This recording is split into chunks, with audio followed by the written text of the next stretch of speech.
اور حضرت یوسف علیہ السلام نے اپنے بھائیوں سے کہا کہ سواریاں لے کے جاؤ اور ہمارے والد حضرت یعقوب علیہ السلام کو اعزاز اکرام کے ساتھ مصر لے کر آؤ. جس وقت حضرت یوسف علیہ السلام حضرت یعقوب سے جدا ہوئے تھے 84 سال کی عمر, اس میں 32 سال اور جوڑ لیں یہ جدائی تھی. 32 سال کے بعد حضرت یوسف علیہ السلام کا قافلہ ان کو لینے کے لیے گیا.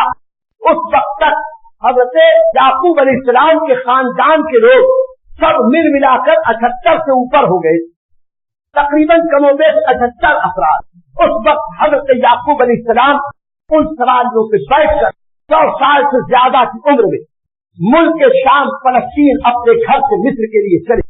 اور جس وقت مصر 2-3 منزل کو رہ گیا, 10ویں محرم کا دن جمعہ کا روز, اس وقت پہلی بار 32 سال کے بعد حضرت یعقوب اور حضرت یوسف علیہ السلام کی ملاقات ہوئی. حضرت یوسف علیہ السلام کئی ہزار کا لشکر لے کر پورے شاہی جاہو جلال کے ساتھ اپنے والد ماجد کے استقبال کے لیے شہر کے باہر آئے. جھنڈے لہرا رہے ہیں. آج ایک نبی کی آمد ہے تو جھنڈے لہرا لہرا کر حضرت یوسف علیہ السلام کی استقبال کر رہے ہیں. آج ہم سے لوگ پوچھتے ہیں یہ سب تم کہاں سے لاتے ہو؟ ہم کہتے ہیں قرآن اور حدیث ہی سے لاتے. ہم اپنے بزرگوں کے نقش قدم ہی پہ چلتے. حضرت یوسف علیہ السلام اپنے والد حضرت یعقوب علیہ السلام کی استقبال کو, ان کی آمد کی خوشی میں جلوس لے کر حضرت یوسف علیہ السلام سے جھنڈے لہراتے ہوئے چلے, گھوڑوں پہ سوار ہو کے چلے, اونٹوں پر چلے, پیدل چلے, اور شان و شوکت کے ساتھ کی سواری 3-4 منزل کے فاصلے پر شہر کے باہر پہنچ. جس وقت حضرت یعقوب علیہ السلام سامنے آئے تو دیکھا کہ گھوڑے ہنہنا رہے ہیں, اونٹ دلدلا رہے ہیں, اور ہنگامہ یعنی شور ہو رہا ہے قافلے کا, اور پھروڑے لہرا رہے ہیں, جھنڈے خوب لہرا رہے ہیں, اور عجیب سرخوشی کا ماحول ہے. حضرت یعقوب علیہ السلام بوڑھے ہیں, غور سے دیکھنے لگے کہ کیا معاملہ ماجرا کیا ہے. یہ جب دیکھ رہے تھے ایسے میں حضرت جبریل امین چلے آئے. حضرت جبریل امین آئے, دیکھا کہ حضرت یعقوب علیہ السلام حیرت سے غور سے سامنے ملاحظہ کر رہے ہیں کہ کیا ہو رہا. حضرت جبریل کہتے ہیں کہ اے یعقوب علیہ السلام, اللہ نے آپ کو سلام پیش کیا ہے, میں بھی سلام عرض کرتا ہوں.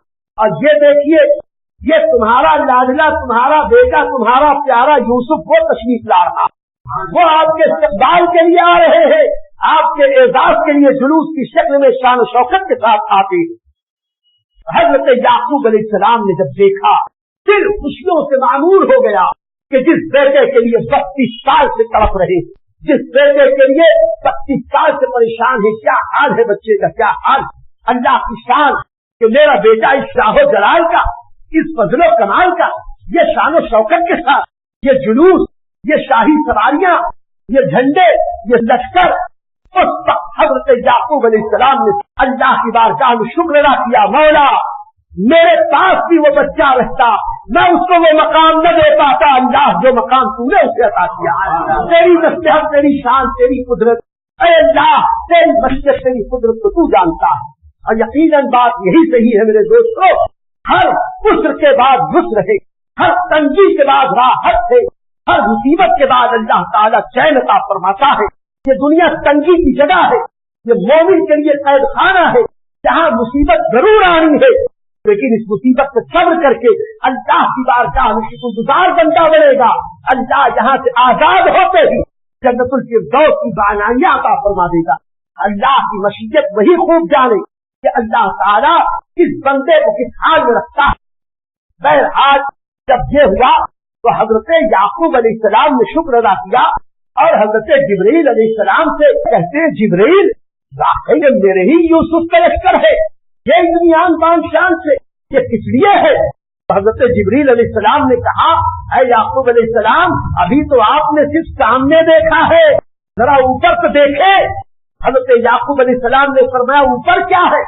تو حضرت جبریل عرض کرتے ہیں کہ جس دن سے آپ حضرت یوسف کے غم میں رو رہے تھے, اللہ نے اسی دن سے بہت سارے فرشتوں کو متعین کر دیا تھا, میرا پیارا یعقوب رو رہا ہے, اس کی اتباع میں تم بھی بیٹھ کر رو, اس کی پیروی کرو. میرا یعقوب رو رہا ہے, میری مشقت سے میں اس کو رلا رہا ہوں، لیکن آج تم کو حکم دیتا ہوں جب تک میرا بندہ یعقوب روتا رہے گا تمہاری آنکھوں سے آنسو بہنے چاہیے۔ اللہ نے حکم دیا۔ حضرت جبریل کہتے ہیں جب سے آپ رو رہے ہیں فرشتوں کی جماعت رو رہی تھی، آپ کی پیروی کر رہی تھی، اور آج جب اسی کا موقع ہے، آپ کی آمد کا جشن منایا جا رہا ہے، تو آج ملائے اعلیٰ کے فرشتوں کو اللہ نے حکم دیا ہے میرے یعقوب اور یوسف کے اس ملاقات پر اے ملائے اعلیٰ کے فرشتوں تم بھی جشن مناؤ۔ اوپر دیکھو فرشتے جھنڈے لہرا رہے ہیں، اوپر دیکھو فرشتے تسبیح گا رہے ہیں، اوپر دیکھو فرشتے حمد گا رہے ہیں، اوپر دیکھو فرشتے نعرے لگا رہے ہیں۔ میرے دوستو یہ ہے جشن آمد انبیاء کہ انبیاء آتے ہیں تو اللہ تعالیٰ کے مقبول فرشتے ان انبیاء کا جشن منا رہے ہیں، اور حضرت یعقوب آتے ہیں تو حضرت یوسف علیہ السلام ان کا جشن منا رہے ہیں، جلوس نکالتے ہیں، اور ہم اہل سنت انہیں نبیوں اور ولیوں کا طریقہ سیکھ کر آج جشن آمد رسول مناتے ہیں، جشن میلاد النبی مناتے ہیں۔ ہمارے لیے دلیل انہی بزرگوں کا طریقہ کار ہے کہ رب فرماتا ہے اہدنا الصراط المستقیم صراط الذین انعمت علیہم، اے اللہ ہمیں سیدھے راستے پر چلا، ان کے راستے پر جن پر تو نے احسان فرمایا۔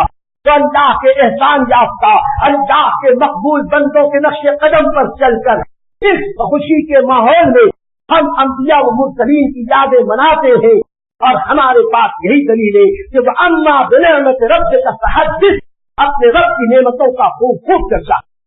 پھر حضرت یعقوب علیہ السلام اور حضرت یوسف علیہ السلام ملے، اس کے بعد لے کے دربار میں گئے۔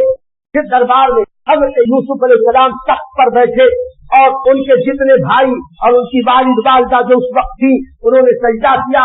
یہ سجدہ اس لیے کیا تھا کہ جو بچپن میں خواب دیکھا تھا اسی خواب کی تعبیر میں سجدہ کیا، اور پھر تقریباً 24 سال تک حضرت یعقوب علیہ السلام مصر میں حضرت یوسف کے ساتھ رہی۔ 24 سال تک حضرت یعقوب علیہ السلام کا آخری دور مصر میں ہوا، یہاں تک کہ 140 سال کی عمر میں حضرت یعقوب علیہ السلام کا وصال ہوا۔ جس وقت حضرت یعقوب کے وصال کا وقت قریب آیا، حضرت یعقوب علیہ السلام نے اپنے بیٹے یوسف کو بلا کے کہا کہ بیٹے اگرچہ میرا انتقال یہاں ہو رہا ہے لیکن میرا جی چاہتا ہے کہ مجھ کو میرے والد ماجد حضرت اسحاق علیہ السلام کے بازو میں دفن کیا جائے، اس لیے میرے انتقال کے بعد میرے جنازے کو یہاں سے لے جا کر میرے والد حضرت اسحاق علیہ السلام کے بازو میں دفن کروا۔ میرے دوستو یہاں سے ایک نبی کے اس وصیت سے بھی پتا چلتا ہے کہ اللہ کے مقبول بندوں کی جہاں قبر ہوتی ہے وہاں اللہ کی رحمتوں کا نزول ہوتا ہے۔ حضرت یعقوب علیہ السلام حضرت اسحاق کے قبر کے قریب اپنی قبر اس لیے بنانا چاہتے تھے کہ وہ اللہ کے محبوب نبی ہے، اور انہی کی قبر کے پاس دادا ابراہیم علیہ السلام کی بھی قبر ہے، دادی حضرت سارہ کی بھی قبر ہے، کہ نبیوں کا قبرستان سمجھ لو تو جہاں وہ انبیاء ہے وہاں پہ رہیں گے تو رحمت الہی برسے گی۔ اس لیے حضرت یعقوب کا یہ کہنا کہ مجھے وہاں لے جا کے دفن کرو، یہ اس بات کی علامت ہے کہ اگر آج ہم اپنے دل میں یہ آرزو رکھتے ہیں کہ کاش مدینے میں موت نصیب ہو جائے، کاش بقیع الخرقد میں 2 گز زمین مل جائے، کاش ہم مرنے کے بعد ہماری مٹی جو خاک بنے تو وہ خاک مدینے کی خاک ہو جائے، اللہ ہمیں موت دے کر مدینے کی مٹی میں ملا دے، یہ آرزو کوئی غلط آرزو نہیں ہے، اس لیے کہ قدم ناز رسول وہ قدم ہے، اور ذات پاک رسول وہ ہے کہ ان کی معراج تو اے نور ہے قرب معبود، اور میری معراج کہ میں ان کے قدم تک پہنچوں۔ یقیناً کہ ایک مسلمان کی عروج اور نصیبے کی سربلندی ہے کہ ہم اللہ کے نبی کے قدموں میں فنا ہو جائیں۔ حضرت یعقوب علیہ السلام کا وصال ہوا، حضرت یوسف علیہ السلام نے ان کی وصیت کے مطابق لکڑی کا ایک بہت بڑا تابوت بنایا، 3 لکڑی کا تابوت بنا کر حضرت یعقوب علیہ السلام کے جسد اطہر کو اس میں رکھا اور اسے پیش کیا، اور پھر ایک جلوس کے ساتھ لشکر کے ساتھ وہ جنازہ لے کر ملک مصر سے فلسطین آئے، اور فلسطین میں حضرت اسحاق علیہ السلام کے قبر کے پاس حضرت یعقوب علیہ السلام کو دفن کرنا چاہا، تو وہیں پتہ یہ چلا کہ حضرت یعقوب علیہ السلام کے ایک جڑواں بھائی، ان کا نام تھا عیس،